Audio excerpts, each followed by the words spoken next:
I proposed to the woman I loved in front of a crowded restaurant. Instead of saying yes, she laughed and humiliated me while strangers clapped. 5 months later, after losing everything, she came back begging for another chance, but I was no longer the same man she once rejected. Welcome back to the channel.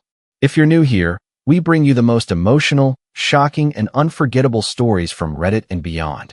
Today's story is about a man who offered his heart and a ring to the woman he loved, only to have her mock him in front of strangers. The audience clapped as she walked away. But 5 months later, everything changed. If you believe in karma and the power of self-respect, hit that like button, subscribe so you never miss a story, and share this with someone who needs to hear it. This one is a journey. Let's begin. I was 28 years old when I got down on one knee in front of 300 people and asked the woman I loved to marry me. It was supposed to be the most magical night of my life. Instead, it became the night that broke me, and then, eventually, the night that set me free. Her name was Alicia. We'd been together for 3 years, and in my mind, we were building something real. She was stunning, the kind of beautiful that made people stop and stare when she walked into a room. Long dark hair, eyes that sparkled with mischief, a smile that could light up the darkest night. I was the quiet one, the steady one, the guy who worked hard and saved hard and dreamed of giving her the world. I thought she loved me. I thought she saw me. I was wrong. The proposal had been months in the making. I'd saved for over a year to afford the ring, a 2-carat diamond set in platinum, classic and elegant, exactly what she'd pointed out in a magazine once. I'd coordinated with her best friend, Madison, to make sure she'd be at the rooftop restaurant that night. I'd spoken to the manager, arranged for a private section overlooking the city skyline, ordered her favorite flowers, peonies, and her favorite champagne. I'd even hired a string quartet to play our song as I proposed. I was nervous, of course. My hands shook when I picked up the ring from the jeweler. My heart pounded when I practiced my speech in the mirror. But I was also confident. We'd talked about marriage before. She'd said she wanted to spend her life with me. She'd hinted at rings, dreamed about weddings, laughed, and said, "When you propose, it better be spectacular." It was spectacular. It was perfect. Or so I believed. The night arrived. I put on my best suit, navy blue, custom-tailored, the most expensive piece of clothing I'd ever owned. I checked myself in the mirror a dozen times, adjusting my tie, smoothing my hair, practicing the words I'd say. The ring box was in my pocket, a warm weight against my heart. I picked Alicia up at her apartment. She looked breathtaking, a gold dress that hugged her curves, her hair falling in soft waves, her makeup flawless. She smiled when she saw me, and my heart swelled with love and hope. "You look incredible," I said.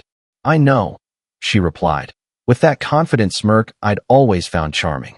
The restaurant was beautiful, candles flickering on every table, the city lights spread out below us like a carpet of stars, soft music playing from somewhere unseen. We had the best table in the house, right by the window with an unobstructed view. For a while, everything was perfect. We talked and laughed and drank champagne, and I felt like the luckiest man alive. Then, as dessert arrived, I stood up. Alicia looked at me, confused. "Where are you going?" I didn't answer. Instead, I walked around the table, got down on one knee, and pulled out the ring box. The restaurant went silent. Every eye turned to us. I saw phones rise, cameras aimed. I saw smiles on faces, anticipation in eyes. The string quartet began to play our song.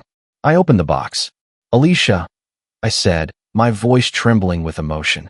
"From the moment I met you, I knew you were special. You've brought light to my life, joy to my days, and love to my heart. I can't imagine my future without you in it. I want to spend every moment of every day making you happy. Will you marry me?" For a heartbeat, there was silence. She stared at the ring, her face unreadable. I waited, my heart pounding so hard I could hear it in my ears. Then she giggled. It started as a small sound, almost hidden, but it grew, swelled, became a full-throated laugh that echoed off the walls of that beautiful restaurant. "You seriously expected I'd say yes?" she said, loud enough for everyone to hear. The crowd gasped. I felt the blood drain from my face, felt my heart stop, felt the world tilt beneath me. "Alicia, what?" She stood up, towering over me as I knelt there, ring in hand, completely broken. "Did you really think I'd marry you?" she continued, her voice carrying across the silent room. Look at you. You work at a mediocre job. You drive that old car. You live in that tiny apartment. I deserve more than this. I deserve someone who can actually give me a life. Someone successful. Someone important. Someone worthy of me. I couldn't move. I couldn't speak. I just knelt there, frozen, while the woman I loved destroyed me in front of strangers. And then, someone started clapping. It was a man at a nearby table, his face twisted in amusement. Then a woman joined in. Then another. Within seconds, half the restaurant was applauding her cruelty, my humiliation, my utter devastation. Alicia smiled, tossed her hair, and walked away. She didn't look back. She didn't hesitate. She just left me there, on my knees, ring in hand, while strangers clapped for her exit. I don't know how long I stayed like that. Minutes, maybe. An eternity. Eventually, a waiter helped me up, took the ring box from my trembling fingers, and led me to a back office where I could sit and breathe and try to understand what had just happened. The restaurant manager came in, looking deeply uncomfortable. I'm so sorry, sir. Is there anything we can do? Anyone we can call? I shook my head. I couldn't speak. I couldn't think. I couldn't feel anything except a vast, overwhelming emptiness. I drove home somehow. I don't remember the drive. I don't remember parking. I just remember sitting in my dark apartment, staring at the wall, the ring box on the coffee table in front of me. The next morning, I woke up hoping it had been a nightmare. It wasn't. The ring was still there. The memory was still there. The pain was still there. I called in sick to work. Then I called in sick the next day. And the next. I couldn't face anyone. I couldn't face anything. Within a week, the video was everywhere. Someone had recorded the proposal, the entire humiliating moment, and posted it online. It went viral. Millions of views. Thousands of comments. Some people felt sorry for me. Others agreed with Alicia, calling me pathetic for thinking I deserved someone like her. The memes started. The jokes. The endless cruelty of strangers who didn't know me, didn't care about me, just wanted to laugh at my pain. I stopped going out. Stopped answering calls. Stopped eating.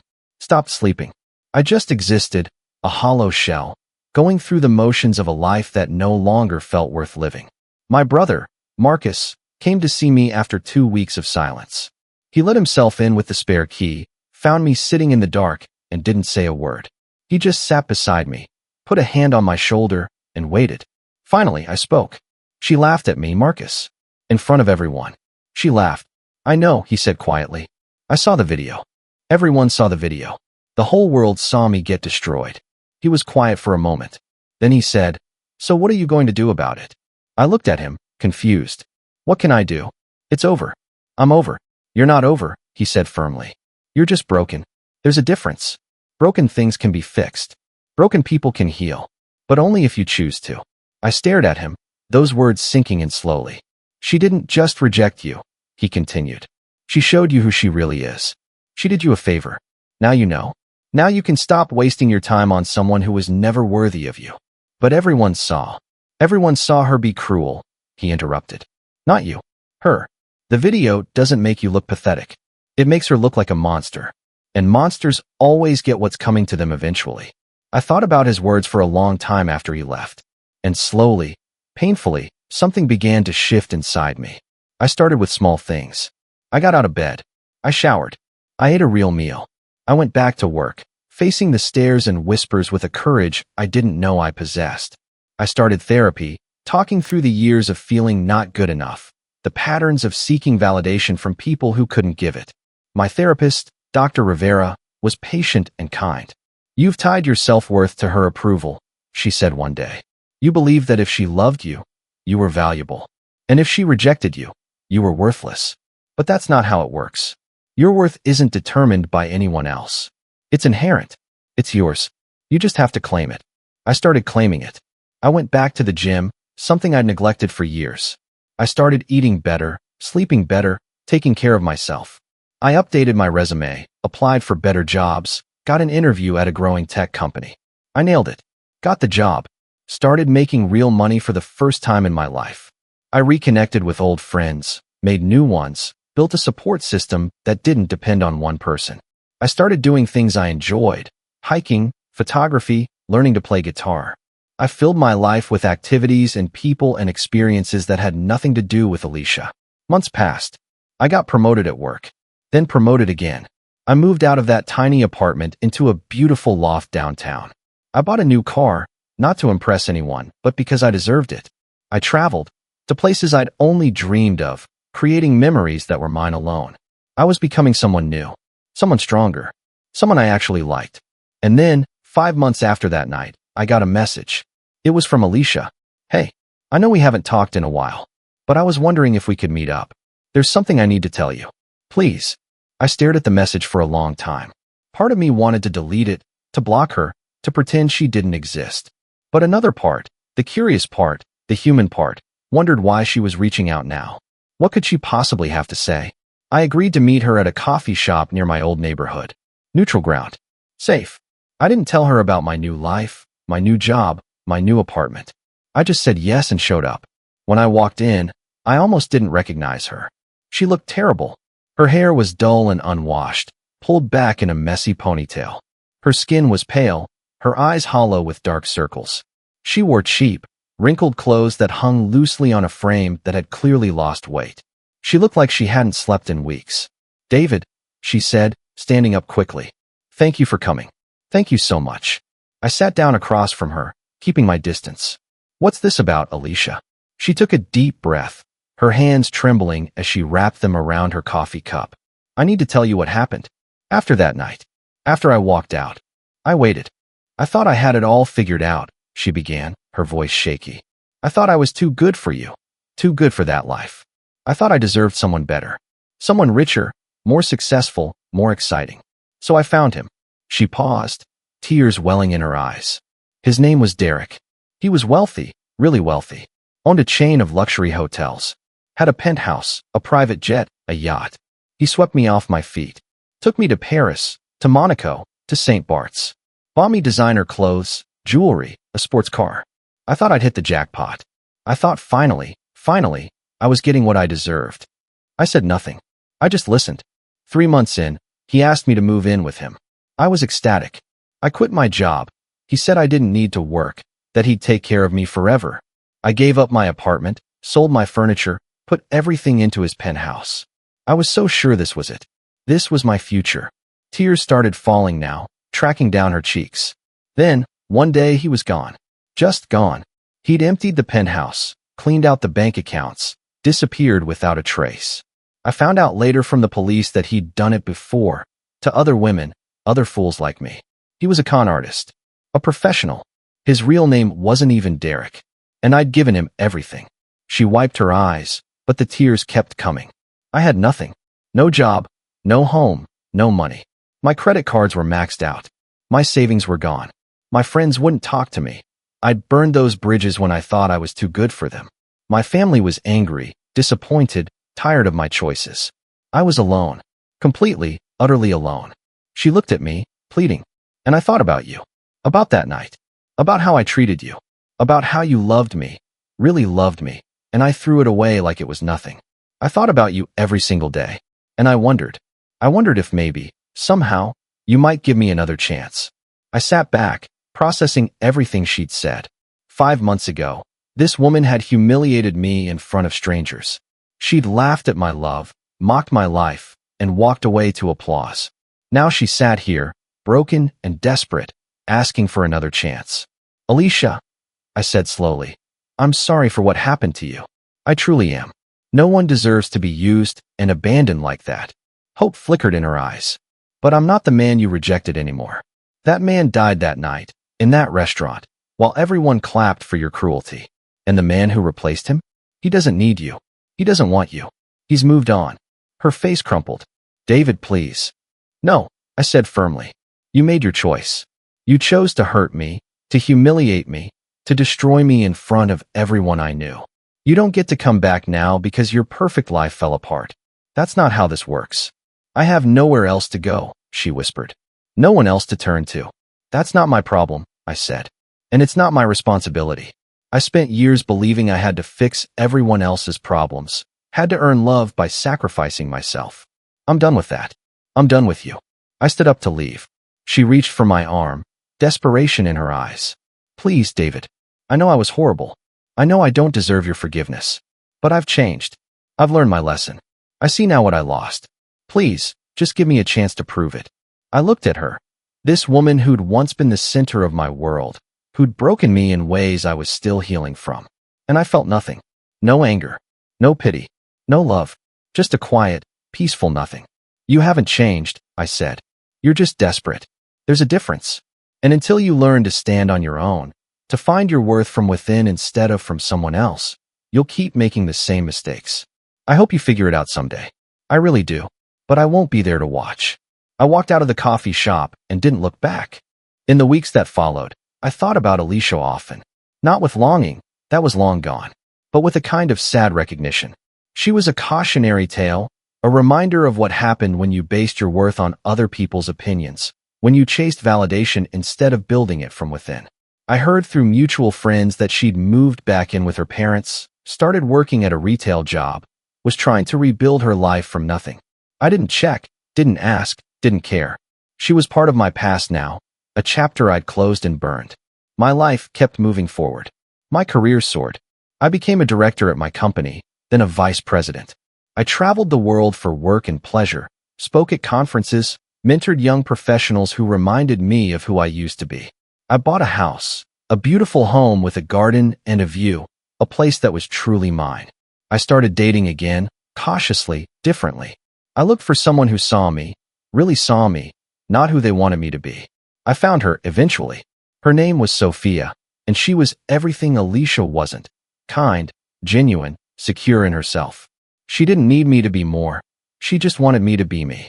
We've been together for 2 years now. We live in that house with a dog and plans for the future. We talk about marriage sometimes, and when we do, I don't feel fear or anxiety. I feel peace. Because I know, finally, that I'm worthy of love. Not because of what I have or what I've achieved, but because of who I am. The ring I bought for Alicia? I sold it eventually. Used the money to fund a trip to Southeast Asia, a month of adventure and discovery and healing. It was the best investment I ever made. I think about that night sometimes, the laughter, the applause, the walk of shame out of that restaurant. It still hurts, in a distant way, like a scar that's healed but never fully faded. But I'm grateful for it too. Grateful for the pain, the humiliation, the wake-up call. Because without it, I might still be that man. The one who believed he had to earn love, who settled for less, who let other people define his worth. That man died in that restaurant, and a new man was born. I'm sitting on my porch now, watching the sunset paint the sky in shades of orange and pink. Sophia is inside, cooking dinner, singing along to music I can't quite hear. The dog is at my feet, content and peaceful.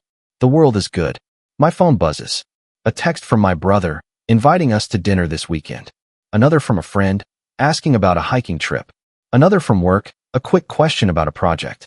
I answer them all, one by one. Then I put the phone down and watch the sky turn gold. Life is strange. It takes you to the lowest lows and the highest highs, often without warning. It breaks you, then rebuilds you, then breaks you again. But through it all, there's one constant: you. The person you choose to become, the person you fight to be. I chose to become someone I'm proud of. Someone who doesn't need validation from people who can't give it. Someone who knows his worth and refuses to settle for less. And that, more than any ring or proposal or relationship, is the greatest victory of all. Sophia calls me in for dinner. I smile, pat the dog, and head inside. The sun sets behind me, painting the sky in final brilliant colors. Another day ends. Another day begins. Thank you for listening to this story. If it resonated with you, if it made you feel something, please hit that like button, subscribe to the channel for more real-life tales, and share this with someone who needs to hear it. You never know who might be sitting in the aftermath of their own humiliation, wondering if they'll ever recover. You will. I promise. It just takes time and courage and the willingness to become someone new. Take care of yourselves. Take care of each other. And never forget, you are worthy of love, exactly as you are. The night I was broken was the night I was freed. And the woman who laughed at me? She's just a memory now, a lesson learned, a price paid, a chapter closed. I hope she finds her way. I hope we all do. Good night.